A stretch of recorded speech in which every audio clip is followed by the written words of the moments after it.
This is Dr. Michael. There seems to be a lot of question between what is alkaline water, what is alkalized water, is there a difference, why do the pH strips not work on this water, why do the drops work on this water. So here's a brief explanation.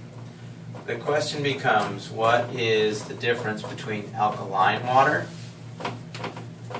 versus alkalized water? The short answer for this question is this is a chemical change, this is an electrical change. If you were to use your pH strips, like for a pool, and they test the chemicals and the water comes out at, say, 4.5. Well, with a pH of 4.5, you would then add either calcium or magnesium or some like that to increase the alkalinity. What the pH strips, if you will,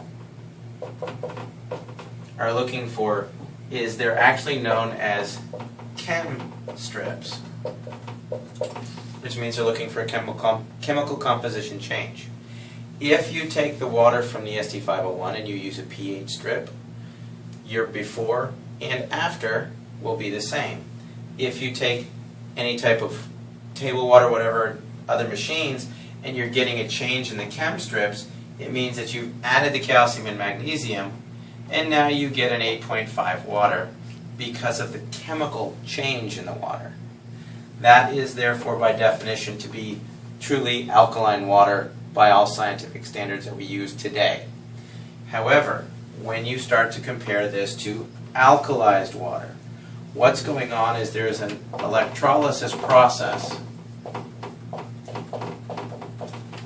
and basically it's shocking the water.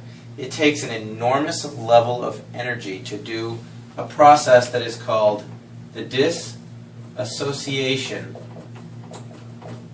of water. And you can Google that. Basically, it's the process by which you take water and you lend it to a hydrogen ion and a hydroxyl ion. The hydroxyl gives you a free electron that you can use to be a free radical scavenger. But when this process happens, basically there's an array which has a negative side and a positive side. This will attract the hydrogen ions. The hydroxyls will come over here. Well, when this happens, because they're so unstable, what they will do is they will instantly convert to H2, which is hydrogen dissolved in water. So then you end up with an H2 molecule and a couple of hydroxyls. Because this ratio changes electrically, you'll get a rise in your pH. There's no chemicals added. There's nothing they're taken or added to the water. It is strictly a requirement of power, which is where this unit comes in. If you look at it as a question of power times amperage times the surface area of the plates, that'll give you what's called a PEU, which is potential electrolysis units. If you take 230 watts times 2.5 amps times 466 square inches, you get a PEU of 267,950 from an ST501. I recommend, if you want to look and compare these other units and what they're trying to do, Alkaline Water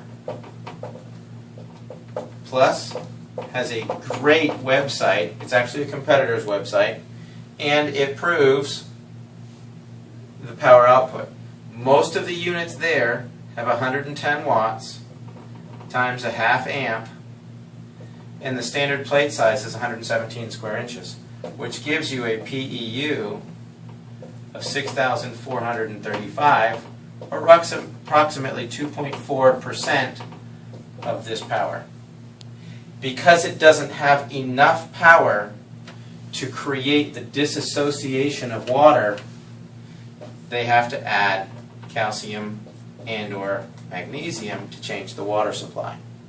When that happens, you then run the risk of all the dangers that are associated with alkaline water, because if you keep adding these things into the system, they can in fact affect blood pH. That's why people say, oh, alkaline water can be dangerous, you got to be careful not to do too much, you might alkalize the system. If this builds up in the bloodstream, you will change your blood pH, and that can create a lot of health issues. Alkalized water, on the other hand, doesn't add any chemicals. It's not going to stress, for instance, the stomach when you drink it. The stomach is going to be looking for this to neutralize it. It is not looking for this right here. So as soon as this water is absorbed into the body, the charge is absorbed, your pH becomes essentially neutral.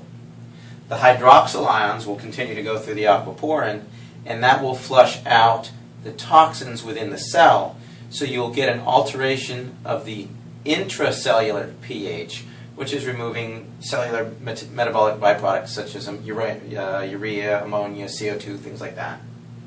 So that's the essential difference between alkaline and alkalized water.